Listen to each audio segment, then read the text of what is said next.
Welcome back, guys, to this crazy challenge that I took up on myself. Today is the day 4 and I am tired. I am a little burned out and I really just want to lie on my couch and illustrate and don't worry about any deadlines, any timelines, any filming, and just anything. It's been a lot for me just because it's so little time and I need to come up with the idea, sketch the idea, film the process video, edit the video, do this thumbnail, post everything, and do it all over again. And it's too much. Usually I need 10 hours for my complex illustrations and I just don't have the time for that right now, and I need to go fast and not right so deep into the detail, which is really good because I train my mind to work faster and in simpler shapes and simpler textures, but it's also can be a bit stressful. Today's prompt is dive. So this is the sketch that I did. As a kid, I always dreamt about finding another world, like magic world behind the closed door or under my bed, or like in the movie Narnia, or actually the book Narnia.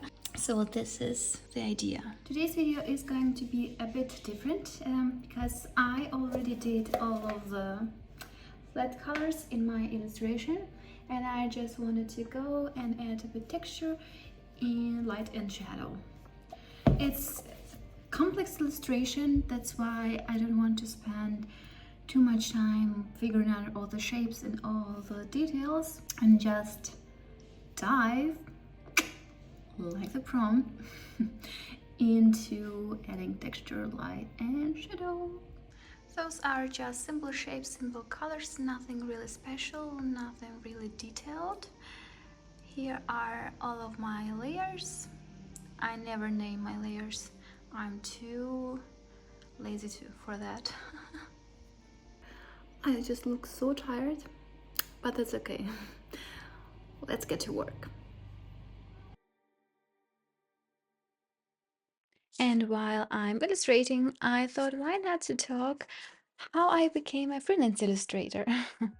So in 2019, I quit my job, and this was one of the best decisions I've ever made. I always wanted to do something with my life, and by that I mean something personal, some personal project. First, I thought I would become a fashion designer, and I tried making my own collection, but I think it wasn't just not for me. I also did in watercolor illustrations, like fashion illustration, which I did sold and I did made some money.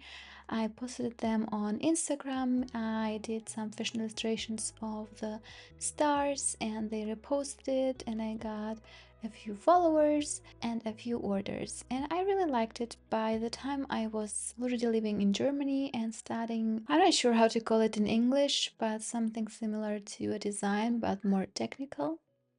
But as always, at some point I just gave up because I just didn't know what to do with this illustration, how to grow it, how to grow the, I can say the business, but like a freelance work, I couldn't imagine myself doing it my whole life.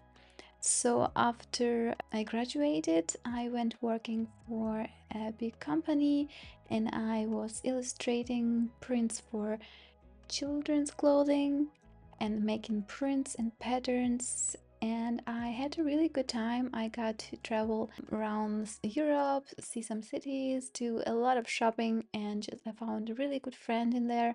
But it wasn't enough for me, and I knew I want to quit my job at some point. I want to be a freelancer or I want to have my own business.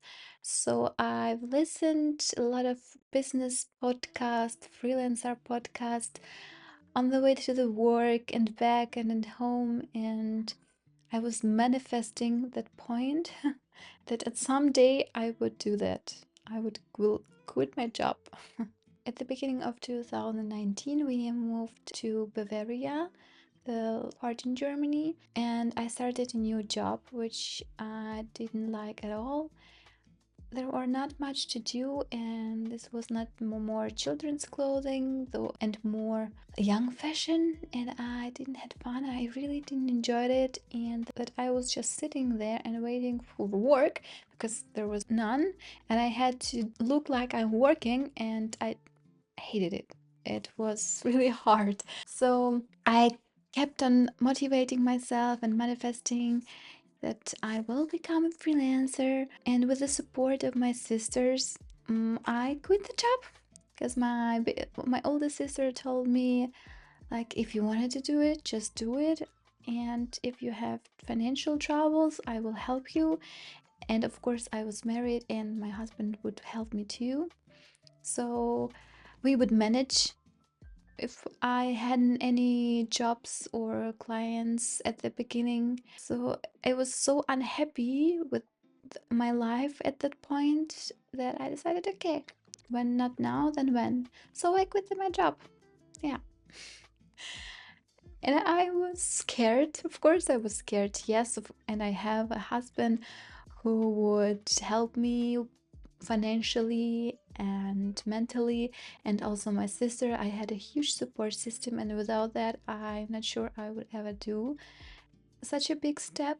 And at the beginning, it was hard. I did had one client, but not that many orders.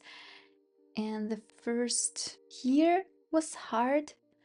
I wasn't making much money, but I was trying to. I was working my website, I was trying this and that, and I just didn't know what to do next.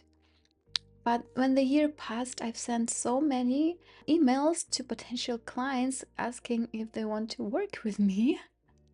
And I got so many rejections, and the rejection email was actually much more better than them ignoring me all the time.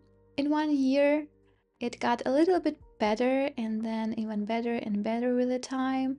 And at some point, I started doing those kind of illustrations, which made me really happy. And now I'm enjoying my life as a freelance illustrator, and I couldn't imagine anything else. And I'm really, really happy I did that step, even though sometimes it seems like unreal, unrealistic, and something far away from you. But you just gotta believe in yourself. And of course, it is better if you have someone who believes in you around you, someone who supports you. It definitely helps. But the most important tip I can give you, if you want to become a freelance designer or illustrator or any other thing freelancing, just believe in yourself. Believe in yourself, believe in your work, believe in that you can do it, and nothing can stop you. And now I'm almost at the end of the process. I'm just adding some last details like light glowing and last shadows, some texture elements here and there. And for that, as always, I'm using different layer modes like the mode opacity or addition or multiply. Sometimes you're just gonna try how some of the layer modes interact with other layers underneath it.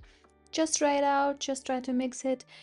This is one of the most asked questions: how do you add light or how do you add shadow? You're just gonna try. Just don't be scared of the layers, they can and will change your work.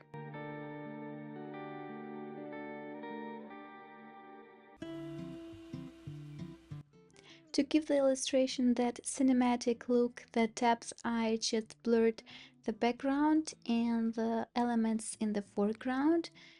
This is what I feel like makes the illustration a bit special, even though it's not that commonly used in the children's book illustration. But it is none, it's just my personal illustration, so I can do that. I'm allowed to.